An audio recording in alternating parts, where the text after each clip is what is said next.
Radhe Radhe. Welcome back to my channel গ্রাম্য lifestyle ব্লগে। তোমরা সবাই কেমন আছো? আশা করি সবাই ভালো আছো। তোমাদের আশীর্বাদে আমিও খুব খুব ভালো আছি। আবারও নিয়ে চলে এসেছি পার্ট 11। তোমরা যারা যারা আগের পার্টগুলো এখনও অবধি দেখোনি, দয়া করে দেখে আসো। আমার এই ভিডিওর কমেন্ট বক্সে লিঙ্ক দেওয়া আছে, তোমরা গিয়ে দেখে আসতে পারো। আর কয়েকদিন হলো আমি ভিডিও আপলোড দিতে পারিনি, কারণ আমার চ্যানেলে একটা সমস্যা হয়েছিল। আর আমি অনেক কষ্টে এবং অনেক চেষ্টা করে অনেক জায়গায় ঘোরাঘুরি করার পর আমি চ্যানেলটাকে ঠিক করেছি। তো আমি ভেবেছিলাম হয়তো আর হবে না, যাই হোক অনেক কষ্টের পরে হয়েছে। আমি এই ব্লগটা প্রায় নাগাদ আমার 20-25 দিন পর আমি এই ব্লগটা আপলোড দিচ্ছি। অনেক দিন হয়ে গেল। আর আজকে জানুয়ারির 2 তারিখ, তো কালকে 1 তারিখ চলে গেছে। যাই হোক গতকাল চলে গেছে, বলতে বলতে পুরো বছরটাই শেষ হয়ে গেল। কিন্তু কিভাবে শেষ হলো সেটা কি বলবো, মানে মুহূর্তের মধ্যেই শেষ হয়ে গেল। তোমাদেরকে সবাইকে জানাই হ্যাপি নিউ ইয়ার। তোমাদের পুরো বছরটা খুব খুব ভালো কাটুক, আনন্দে কাটুক এবং খুব মজা করো তোমরা সবাই। আর আমরা চলে গিয়েছিলাম ওই দিন, মানে আমার পার্টগুলো পুরো কমপ্লিট করিনি, আমার আরও একটা পার্ট আপলোড হবে তো সাক্ষী গোপালের। আর আজকের আমরা যেটা তোমাদের দেখাচ্ছি, এই যে দেখো, এটা হচ্ছে আমরা পুরী গিয়েছিলাম। তো অনেকে হয়তো অপেক্ষা করে আছো, তোমাদের কাছে অনেক অনেক ক্ষমা চাইছি আমি, কারণ দেরি হলো। কি করব বলো, আমার সমস্যা হয়ে গিয়েছিল। তো ওই যে দেখো মন্দির, আর এটাই বলবো ভেতরে কিন্তু ফোন নিয়ে যেতে দেয়নি, অ্যালাউ ছিল না। আর তবুও আমি অনেক কষ্টে নিয়েও গিয়েছিলাম।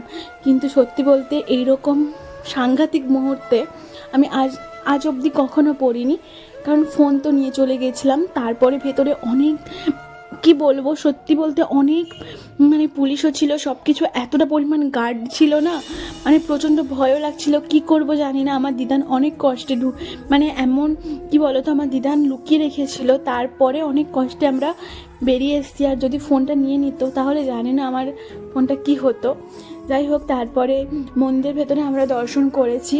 তো তোমাদের কাছে কি বলবো, ফোন অ্যালাউ ছিল না। তোমরা অনেকে হয়তো জানো, আর যারা জানো না তাদেরকে বলছি ফোন অ্যালাউ ছিল না, নইলে আমি অবশ্যই ফোনটা নিয়ে যেতাম। তো কোনোভাবেই ফোন অ্যালাউ ছিল না। তো বাইরে বেড়ানোর পর আমি চারিদিকটা তোমাদেরকে দেখাচ্ছি, এই যে দেখো তোমরা সম্পূর্ণভাবে। তো মানে সত্যি বলতে দর্শনের সময় এতটা পরিমাণে ভিড় ছিল, ছোট যদি বাচ্চা থাকতো না, সত্যি বলছি কি হতো, কোনো অবস্থা ছিল না। এতটা পরিমাণ ভিড়, আমরা এত মানে ঠেলাঠেলির ভেতরে ঢুকেছি আর মহাপ্রভুর দর্শনও করেছি। সত্যি বলতে আমি ভাবিনি কখনো যে এইরকম মুহূর্ত আমার জীবনে আসবে। সত্যি অনেকে যাওয়ার চেষ্টা করেও যেতে পারে না, অনেকের আর্থিক সমস্যা বা অনেকের পারিবারিক সমস্যা, অনেক সমস্যা হয়। কিন্তু আমি সত্যি বলছি, আমার এতটা পরিমাণ ভালো লাগছে, তোমরা বুঝতে পারবে যে কেন বলছি। কারণ সত্যি মানুষ, হাজার হাজার মানুষ কষ্টে মরে যায় যাওয়ার জন্য, অনেক কষ্ট করার পরও যেতে পারে না। তবে আমি এই বয়সে যেতে পেরেছি, ভগবানের লীলা সত্যি অপার। আর আমার দিদানও গিয়েছিল। চারিদিকটা এত সুন্দর, তোমরা না দেখলে বুঝতে পারবে না। মানে কি বলো তো, চারিদিকে ছোট ছোট মন্দির, এত ছোট ছোট মন্দির, তোমরা এই যে দেখো চারিদিকটা, আর মন্দিরগুলো প্রায় একই রকমই দেখতে। তোমরা দেখো চারিদিকটা এত সুন্দর লাগছিল, সত্যি কি বলবো, মনে হয়েছিল যে আসতেই ইচ্ছা করছিল না। আর যাদের বাড়ি মহাপ্রভুর মন্দিরের পাশে, সত্যি তারা কতটা ভাগ্যবান, এখানেই ভাবো তোমরা, যে তারা রোজ দেখতে পায়। আর কত সুন্দর সুন্দর দৃশ্য। এই যে দেখো এই তুলসী গাছগুলো, তো কত সুন্দর সুন্দর তুলসী গাছ। সত্যি বলতে আমি আগে অনেক রকম তুলসী গাছ দেখেছি, তবে এখানে আরও অনেক অনেক তুলসী গাছ ছিল যেগুলো আমি কখনো দেখিনি। এবং তুলসী গাছগুলোর গন্ধ, সত্যি বলতে এত সুন্দর গন্ধ। আর চারিদিকটা তোমরা দেখো, তোমাদেরকে মানে আমি যতটা পেরেছি ততটাই ক্যাপচার করেছি। চারিদিকটা এতটা সুন্দর না, সত্যি বলতে বিশ্বাস করবে না তোমরা।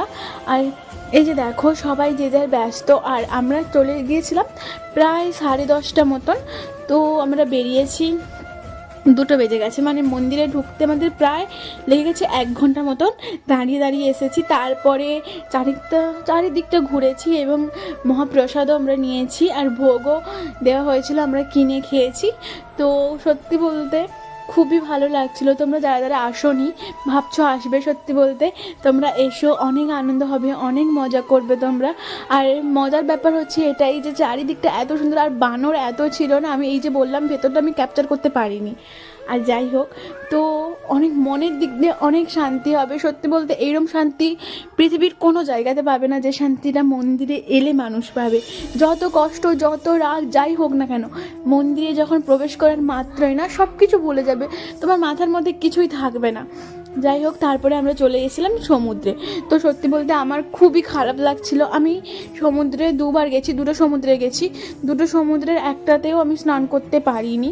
ওই ব্যাপারটা আমার একটু খারাপ লাগছিল। আমি দিদানকে বলছিল যে কেউ করেনি আর তুই একা করবি, ওই জন্য আর করা হয়নি, সবাই করেনি। আর কি বলতো, আমরা যারা যারা এসেছিলাম সবাই হচ্ছে বয়স্ক, একজন দাদাগুলো এসেছিলো, তো তারা করেনি। আর যদি আমাদের মতন সমবয়সী থাকতো তাহলে অবশ্যই করতো, তো সবাই বয়স্ক, তার জন্য কেউ করেনি। যাই হোক, তোমরা দেখো সমুদ্রের ঢেউগুলো এতটা সুন্দর লাগছিল না, তোমরা জাস্ট মানে কি বলো তো, এতটা পরিমাণ আওয়াজ হচ্ছিল, আমার তো সত্যি বলতে খুব খুব ভালো লাগছিল। তোমরা দেখো, তোমাদের ভালো লাগবে। আর চারিদিকে এত পরিমাণ ভিড় জমেছে, আর দূর থেকে দূরে কিছুই দেখা যাচ্ছে না, শুধু জল আর জল, এত পরিমাণ ঢেউ। আর এদিকে দেখো ঘোড়ার গাড়ি, অনেকে উঠছে, মজা করছে, সবাই খুব মজা করছিল। আর এখানে দেখো শঙ্খ বিক্রি করছে, আর অনেকে ফটোশ্যুট করাচ্ছে, তো আমাকে বলছিল, আমি তবে করাইনি। যাই হোক, তো এইখানে দেখো বয়স্ক থেকে শুরু করে ছোট বাচ্চারা সবাই খুব খুব মজা করছে। আসলে বছরে সবাই তো আর সবসময় আসতে পারে না, এক সময়তেই সময়ে আসে, তো তাই জন্য তোমরা দেখো মজা তো করবেই সবাই। আর তারপরে আমরা যখন সমুদ্রে যাই তখন বেজে গেছিলো 3টার দিকে, আরও গিয়েছিলাম, তো আমরা ফিরছিলাম প্রায় 4:30 5টা মতন। তো তারপরে এসে যখন দেখি এখানে পতাকা তোলানো হচ্ছে, তো সত্যি বলতে এই দৃশ্যটা আমার সত্যি এত সুন্দর। আমি অনেকবার শুনেছি এবং ভিডিওতে দেখেওছি, কিন্তু আমি সামনাসামনি দেখিনি। আর তোমাদেরকে যতটা পেরেছি আমি ততটা ক্যাপচার করেছি, তোমরা ভালো করে খেয়াল করো, হয়তো বুঝতে পারবে। আর আমার ক্যামেরাটা এতটা ভালো না যে জুমে এতটা ভালো মতন ক্লিয়ার করে আসবে, আমি যতটা পেরেছি ততটা জুম করেছি। আর এটা যদি মানে কি বলতো অনেক লাইট থাকতো, বা এটা যদি আরও আগে হতো, মানে হয়েছিল প্রায় 5:30টার দিকে, যতটা হয়েছে আমি ততটাই তোমাদেরকে দেখিয়েছি। আর দেখো জুমে বেশি স্পষ্ট আসছিল না। তুমি দেখো তোমাদের কেমন লাগলো প্লিজ কমেন্টে জানিও। চ্যানেলে যদি নতুন হয়ে থাকো দয়া করে চ্যানেলটা সাবস্ক্রাইব করে দিও আর একটা লাইক করে দিও।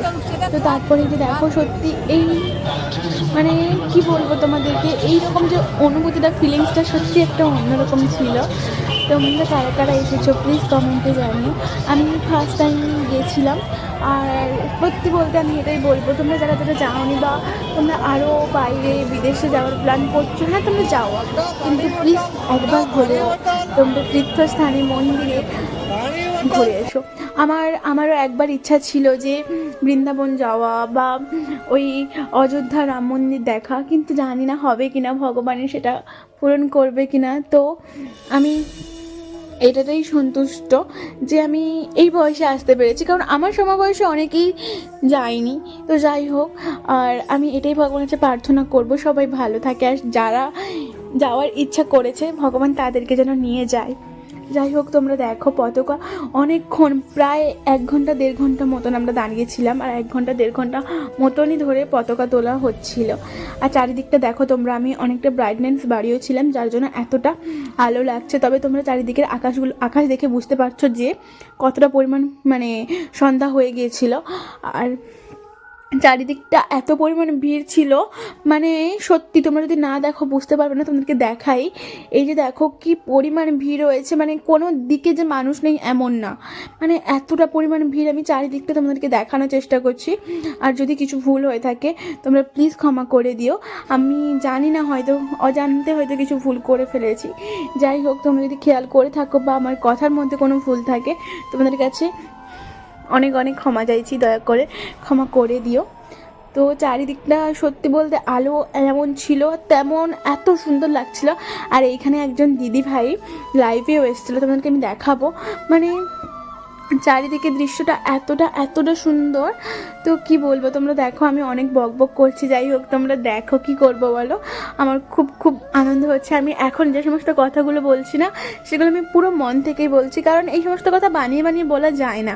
আমি সত্যি বলছি, আমি মন থেকেই সমস্ত কথাগুলো বলছি, আর আমার মনের মধ্যে কথাগুলো আছে, তার জন্য আমি বলছি। এই যে দেখো দিদিভাইটা লাইভে এসছে, তোমাদেরকে বলেছিলাম দেখাবো, এই যে দেখো দিদিভাইটা লাইভ করছিল।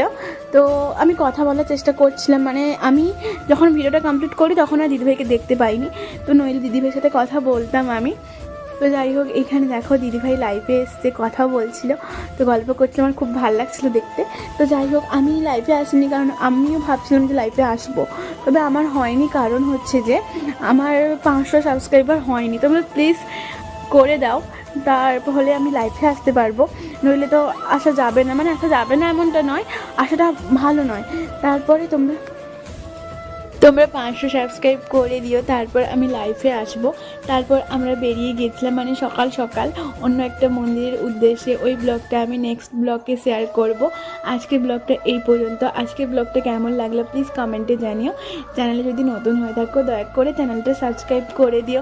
টাটা, রাধে রাধে, দেখা হচ্ছে পরের ব্লগে।